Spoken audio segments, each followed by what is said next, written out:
Hello guys, welcome back to my channel story studio with Ayush. Radhe Radhe. मैं आशा करती हूँ आप सब अच्छे होंगे। आज मैं आपके सामने एक हिंदी की कहानी प्रस्तुत करती हूँ। इससे पहले आप मेरे चैनल को सब्सक्राइब कीजिए, कमेंट्स कीजिए, लाइक कीजिए, शेयर कीजिए और अपना ढेर सारा प्यार दीजिए। आज जो हमारी कहानी है वो एक हिंदी प्रसंग है, ईमानदारी सर्वोच्च नीति है। आज मैं आपके सामने अपने जीवन से जुड़ी एक कहानी प्रस्तुत करने जा रही हूँ। एक राहुल नाम का व्यक्ति था। स्वभाव से बहुत ही गंभीर था।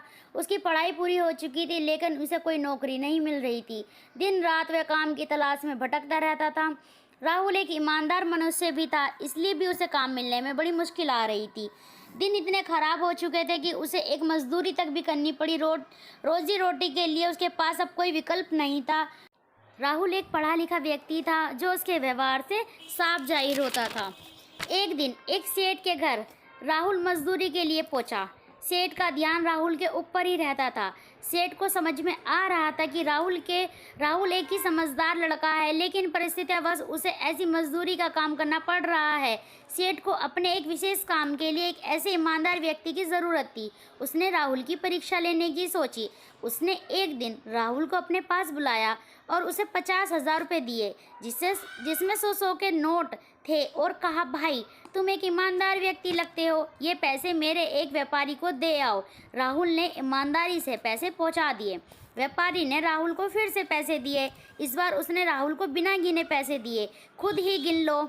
और व्यापारी ने ऐसा कहा। राहुल ने ईमानदारी से ये काम किया। सेठ पहले से ही गले में पैसे गिनकर रखता था, पर वो राहुल की ईमानदारी की परीक्षा लेना चाहता था। रोज़ वह सेठ उसे पैसे देकर भेजता और राहुल ईमानदारी से वो पैसे पहुंचा देता। लेकिन राहुल की माली हालत तो बहुत ही गरीब थी। एक दिन उसकी नीयत डोल गई और उसने 100 रुपये चुरा लिए, जिसका पता सेठ को लग गया। सेठ ने कुछ नहीं कहा, फिर से राहुल को पैसे देकर भेजा। सेठ ने कुछ ना कहने पर राहुल की हिम्मत बढ़ती गई और उसने रोज़ाना चोरी शुरू कर दी। सेठ को उम्मीद थी कि राहुल एक दिन उससे सच जरूर बोलेगा, लेकिन राहुल ने ऐसा नहीं किया। एक दिन सेठ ने राहुल को नौकरी से निकाल दिया। वास्तव में सेठ अपने जीवन का सहारा ढूंढ रहे थे। उनकी कोई संतान नहीं थी। राहुल को भोला भाला जानकर उसने उसकी परीक्षा लेने की सोची, लेकिन राहुल खरा ना उतर सका। जब राहुल को सच पता चला तो सेठ को दुकान से निकलने पर उसे बहुत दुख हुआ। अगर वो सच बोल देता तो शायद सेठ जी उसे अपनी दुकान सौंप देते। अब इस बात का पता चलने के बाद राहुल को बहुत पछतावा हो रहा था और राहुल ने ये स्वीकारा कि कैसी भी परिस्थिति हो, ईमानदारी ही सर्वोच्च नीति है।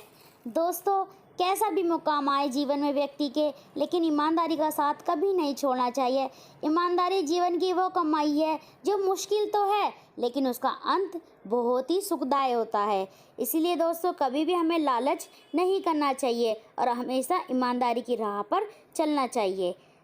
दोस्तों, कमेंट्स करके बताना आज की मेरी कहानी कैसी लगी आपको। आप अपना ढेर सारा प्यार देना और मेरे चैनल को ज़्यादा से ज़्यादा प्लीज़ सब्सक्राइब कीजिए, लाइक कीजिए, कमेंट्स कीजिए और शेयर कीजिए। आपसे हाथ जोड़कर विनती है, ढेर सारा प्यार दीजिए।